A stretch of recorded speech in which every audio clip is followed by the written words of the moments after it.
क्या मायावती फिर से 2027 के रण में मुख्यमंत्री की रेस में सबसे आगे हैं? आखिर क्यों लोग कह रहे हैं कि एसपी और बीजेपी की लड़ाई यानी सपा और बीजेपी की लड़ाई में मैदान को बीएसपी जीत ले जाएगी और एक बार फिर से मायावती मुख्यमंत्री बनेंगी 2027 में?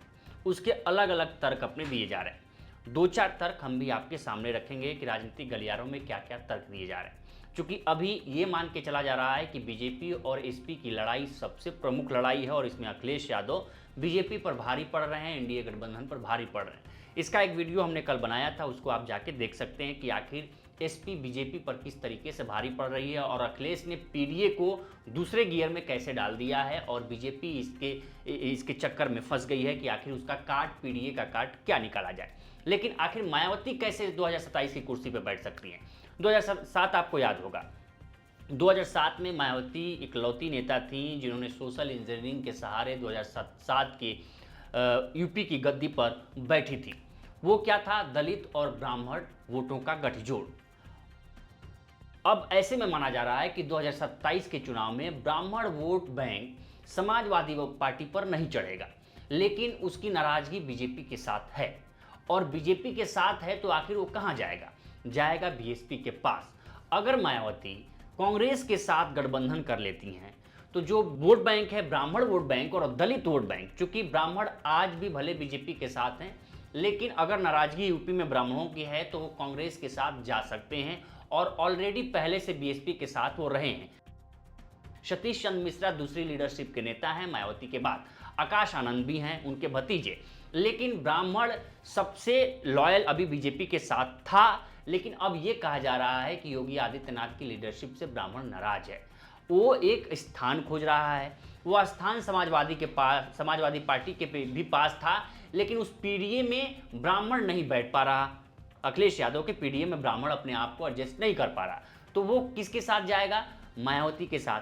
अगर जाटव, दलित और ब्राह्मण का गठजोड़ अगर फिर से 2027 के चुनाव में बन जाता है तो मायावती फिर से मुख्यमंत्री होंगी यूपी की। और एक दूसरा तर्क ये दिया जा रहा कि जो एनडीए घटक के दल हैं वो बीजेपी से नाराज हैं, भले वो सामने खुलकर नहीं बोल रहे हैं, चाहे ओम प्रकाश राजभर हों सुभाषपा के, वो नाराज चल रहे हैं। उनको ये डर सता रहा है कि क्या 2027 के चुनाव में अगर वो एनडीए के साथ गठबंधन में चुनाव लड़े तो क्या जितनी सीटें वो चाह रहे हैं वो मिलेगी कि नहीं मिलेगी, अगर मिलेगी भी तो क्या बीजेपी का जो कोर वोट बैंक है वो उनका साथ देगा कि नहीं देगा, क्योंकि 2024 के चुनाव में वो ये बात देख चुके हैं। इसीलिए वो एक कहावत है कि दूध का जला छाछ भी फूंक फूंक के पीता है, वही आज स्थिति हो गई है संजय निषाद और ओम प्रकाश राजभर के साथ। तो ये दोनों ये अनुमान लगाने में हैं कि क्या बीजेपी का जो कोर वोटर है वो सुभाषपा पर चढ़ेगा। जिन सीटों पर सुभाषपा अगर चुनावी मैदान में एनडीए गठबंधन के दल के साथ होती है, उनको डर सता रहा है। संजय निषाद को भी यही डर सता रहा। संजय निषाद तो साफ कह चुके हैं और साफ इंडिकेशन दे चुके हैं कि वो 2027 के चुनाव में एनडीए के साथ नहीं होंगे। तो क्या वो नई एक जमीन तलाश रहे हैं? क्या वो अखिलेश यादव के साथ जुड़ सकते हैं? एक संभावना बनी हुई है, क्योंकि ओम प्रकाश राजभर की भी संभावना है कि लोग ये कह रहे हैं कि वो अखिलेश यादव के साथ जुड़ सकते हैं, सारी पिछली चीज़ें भुला करके।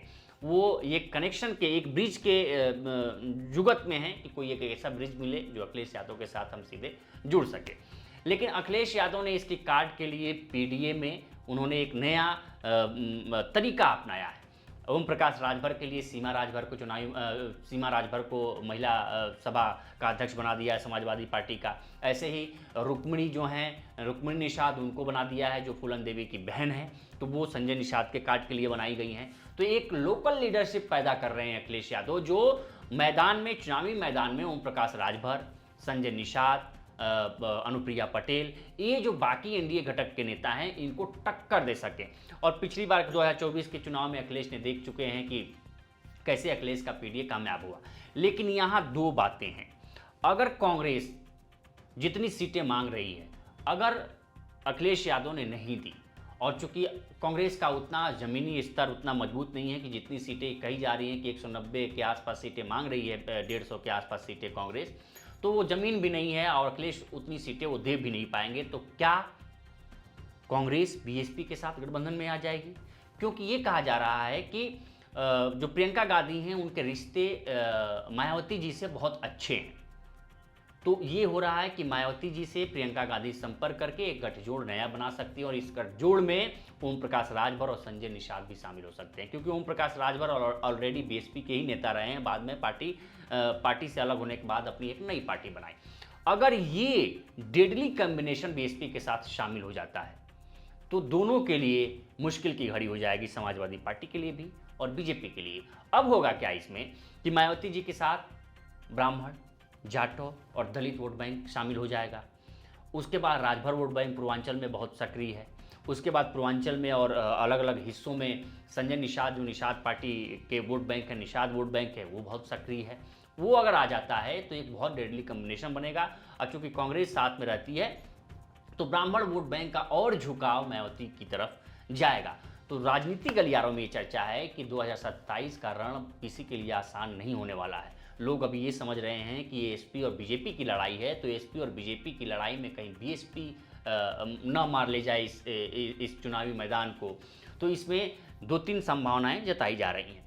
एक संभावना, लेकिन अखिलेश यादव इसकी तोड़ के लिए भी अखिलेश यादव अलग अलग जुगत में हैं। हालांकि अभी जो माइलेज कहा जा रहा है कि अखिलेश यादव का हाई है उत्तर प्रदेश में, और जिस प्रकार से अखिलेश यादव ने नई नई चालें चली हैं उससे सत्ता पक्ष के लोग चकरा गए हैं, चक्कर में हैं कि आखिर दिल्ली से लेकर लखनऊ दोनों कि आखिर इसकी काट क्या खोजी जाए। मायावती के लिए थोड़ा एक नेगेटिव पॉइंट ये है चंद्रशेखर युवाओं में बहुत लोकप्रिय हैं। चंद्रशेखर अगर किसी का वोट बैंक काटेंगे तो मायावती जी का वोट बैंक काटेंगे। हालांकि वो वोट बैंक अखिलेश यादव का भी वोट बैंक वो काटेंगे और बीजेपी का भी वोट बैंक काटेंगे, लेकिन लोगों का ये कहना है कि बीजेपी उनको स्पॉन्सर कर रही है, किसको, चंद्रशेखर रावण को, और वो किसके खिलाफ, बीएसपी और समाजवादी पार्टी के खिलाफ। तो ये बातें कितनी सही साबित होंगी 2027 के चुनाव में, उस तो परिणाम आने के बाद बताएंगे। और जैसे जैसे चुनाव नज़दीक आएगा चीज़ें स्पष्ट होंगी कि आखिर कौन मैदान में अपना झंडा गाड़ता है। लेकिन अगर मायावती जी का ये कॉम्बिनेशन अगर फिट बैठता है तो इसमें कोई दो राय नहीं है कि 2027 में मायावती की फिर से वापसी होगी। इस पर आपकी क्या राय है हमें कमेंट कर सेक्शन में जरूर बताएं। बाकी देखते रहिए लोकमत। नमस्कार।